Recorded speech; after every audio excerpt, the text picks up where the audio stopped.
श्री राधा कृष्णाभ्यां नमः। श्री राधा कृष्ण के चरणारविंदों में कोटि कोटि नमन बंदन करते हुए मित्रों को, जिज्ञासुओं को, धर्म प्रेमियों को हर हर महादेव बम बम भोले नमः शिवाय। मित्रों,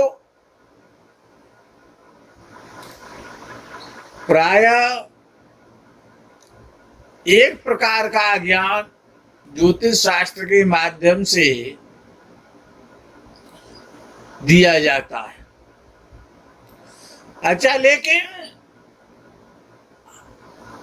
ज्ञान तो ज्ञान है, अब वो थोक में दिया जाए या फुटकर में दिया जाए, तो एक अच्छा फुटकर का भी ज्ञान बहुत आवश्यकीय ज्ञान है, जो रिटेल में, अगर रिटेल नहीं होगा तो सभी फुटकर तो नहीं लेते हैं ना। तो इसीलिए ये फुटकर का जो ज्ञान है, रिटेलर बन के जो ज्ञान लिया जाता है, उसमें बहुत कुछ मिला हुआ होता है। कहीं से कुछ उठाया जाता, कहीं से कुछ उठाया जाता, कहीं से कुछ लिया जाता है। तो आज हम आपको फुटकर का ज्ञान देते हैं।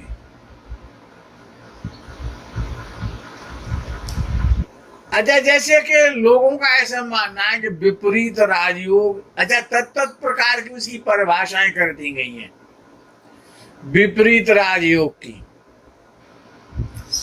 जबकि ये राजयोग मान लिया गया है,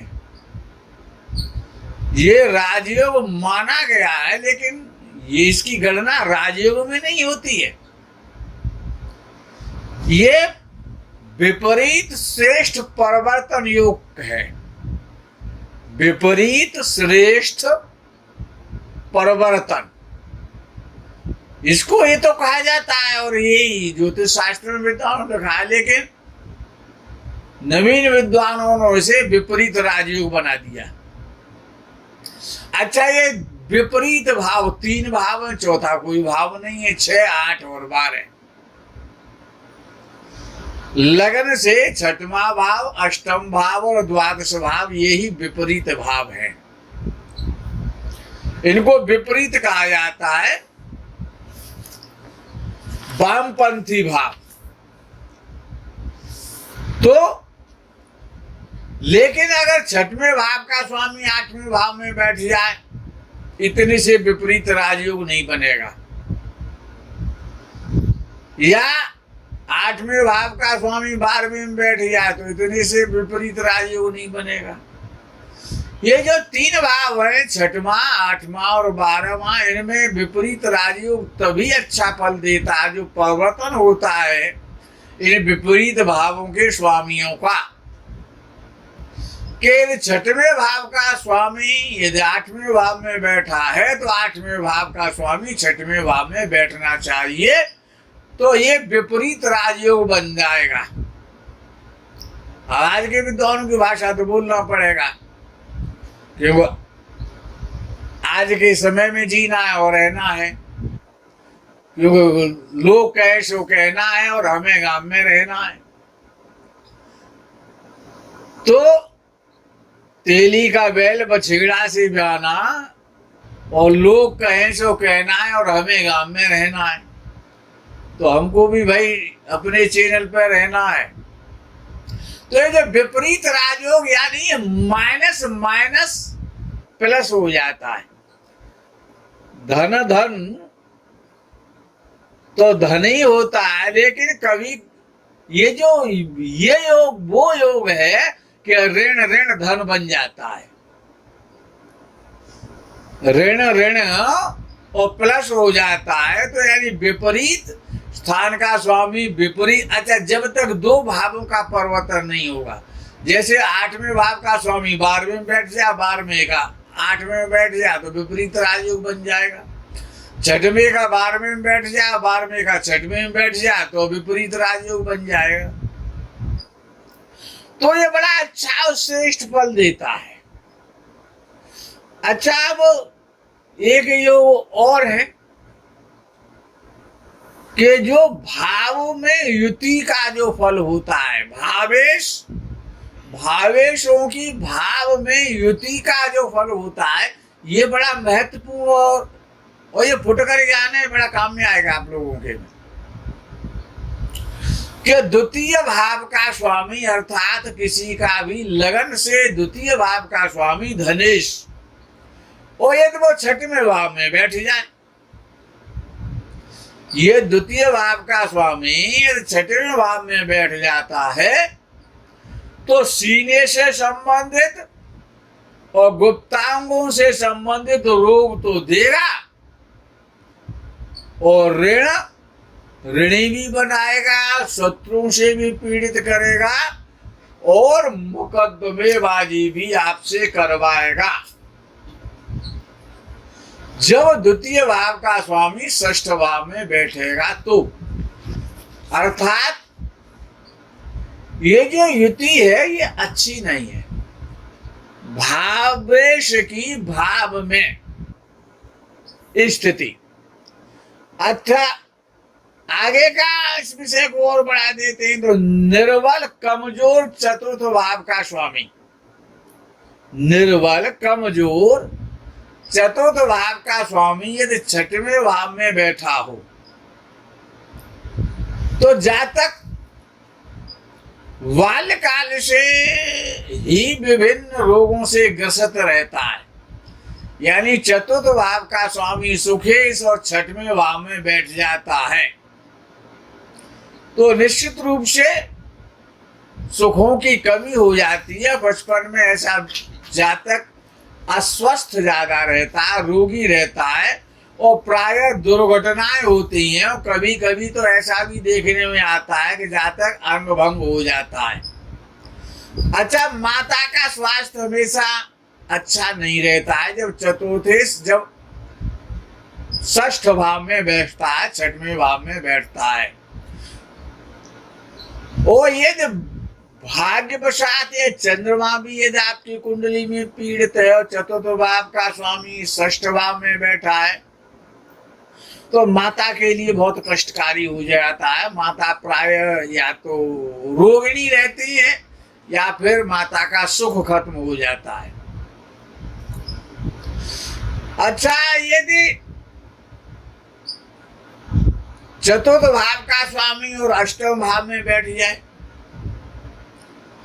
आठवें भाव में यदि ये स्थिति बन जाए यानी चतुर्थे अष्टम में बैठ जाए तो बाल्यावस्था में काफी रोग होते हैं, ऐसा व्यक्ति रोगी हो जाता है।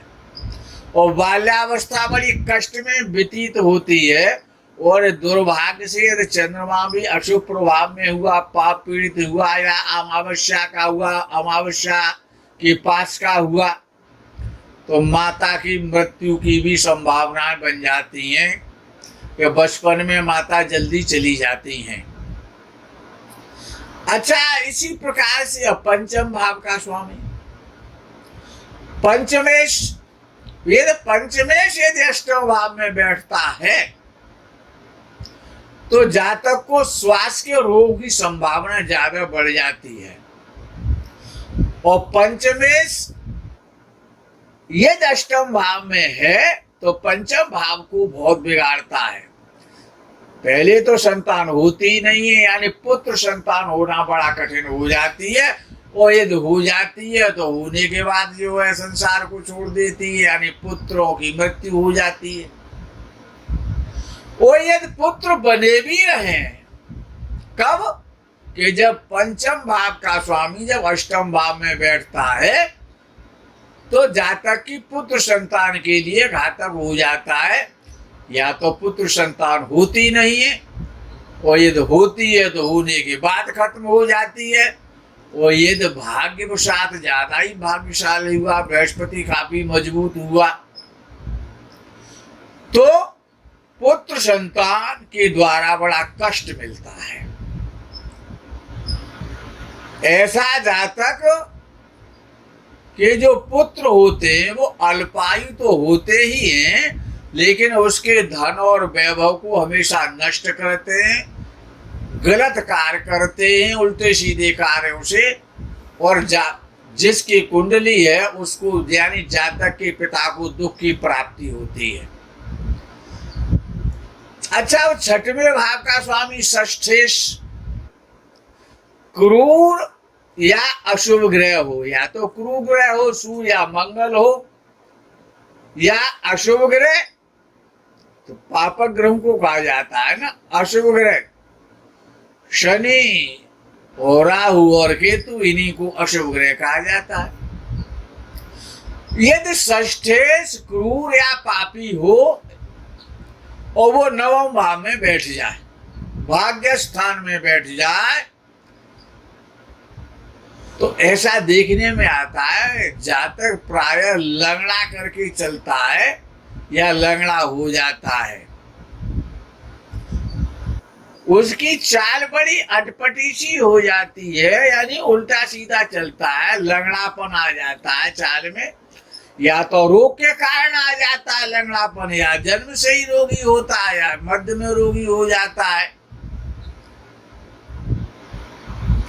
अच्छा, ये 6वें भाव का स्वामी और लगन में बैठ जाए, 6वें भाव का स्वामी या लगन में बैठ जाता है तो हमेशा रोगी बनाता है।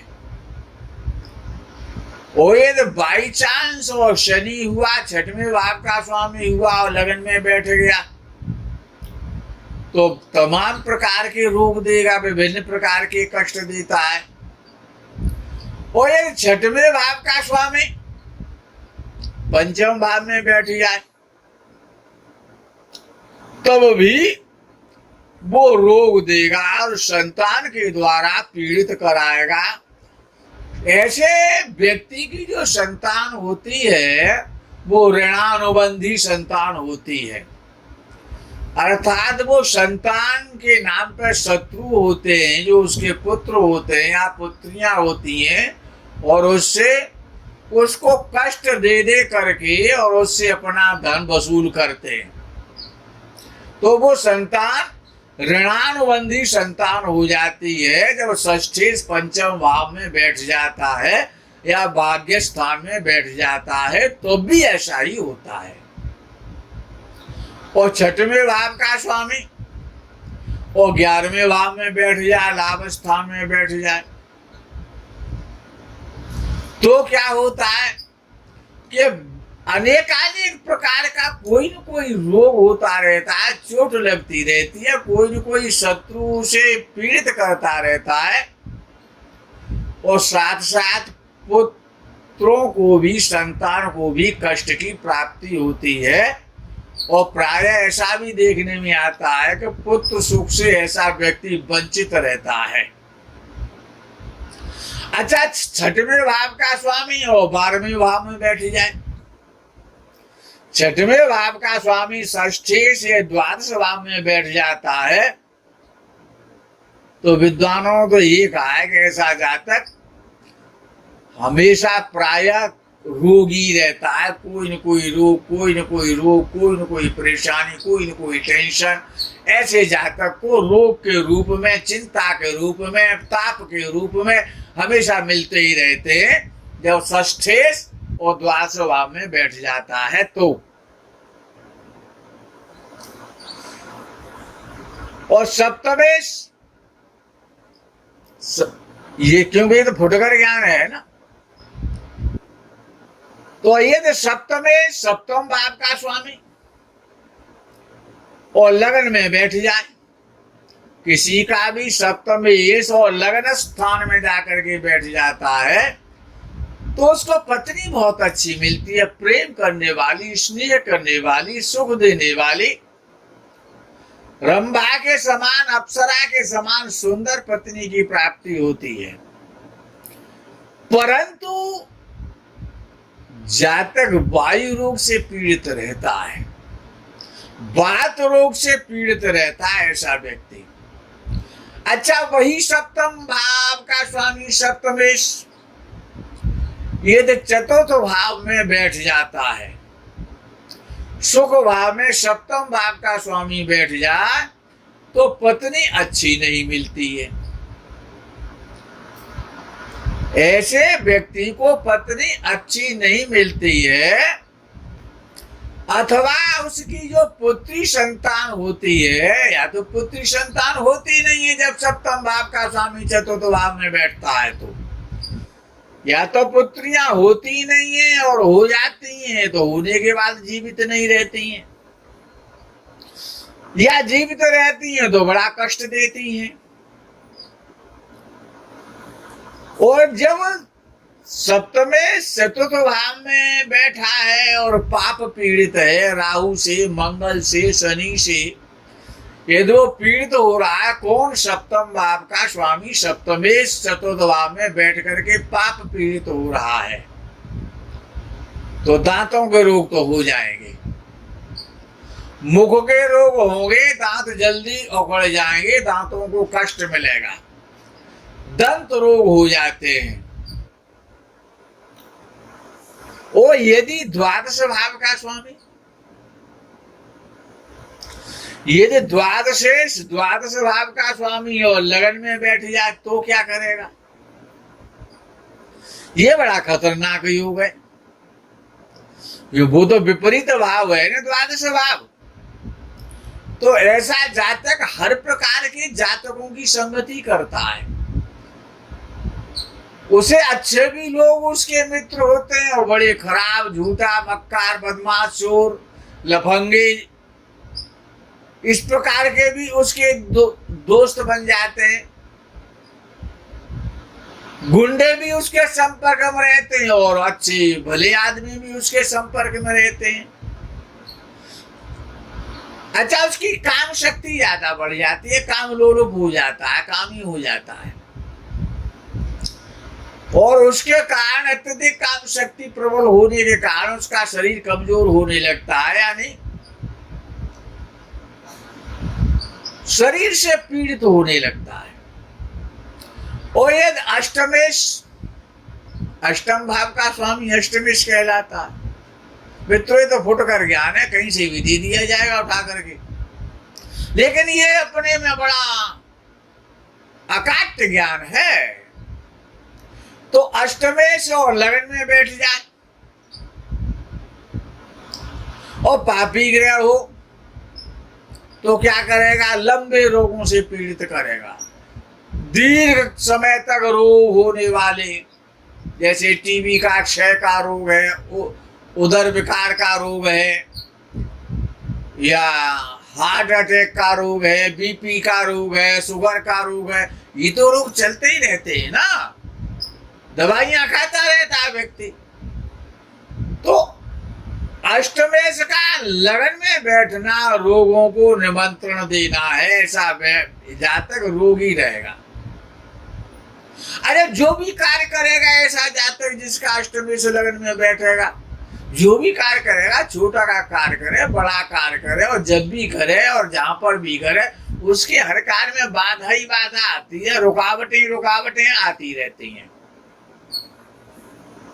वो ऐसा जातक, कभी कभी ऐसा उसका मन होता है कि मैं अपना आत्मघात कर लूं तो मैं शांति मिल जाएगी, सुख मिल जाएगा, इतना परेशान कभी कभी हो जाता है, नहीं घबराहट हो जाती है, साहस नहीं रहता, सांस बुलंद नहीं रहता है।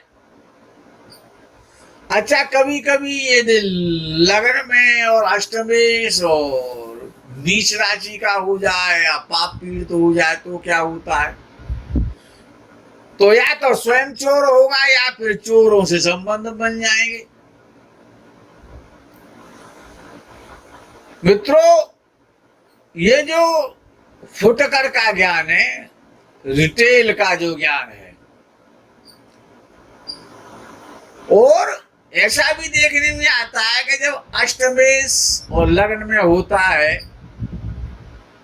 तो किसी चोट के कारण शरीर में घाव हो जाता है, और उसका काफी लंबे समय तक आजीवन वो निशान भी रहता है।